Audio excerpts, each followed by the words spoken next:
శ్రీ మణిద్వీప నివాసిని కృపా కరుణా కటాక్ష ఫల సిద్ధిరస్తు మనోవాంఛా ఫల సిద్ధిరస్తు నూతన గృహ ప్రాప్తిరస్తు దీర్ఘ సుమంగళి భవ సౌమంగళ్యం చాస్తు తదాస్తు అనుకోండి మీరు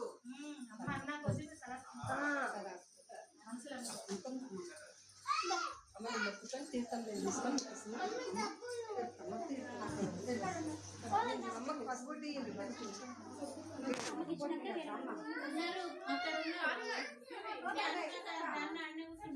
అమ్మ పసుపు వేసుకుంటా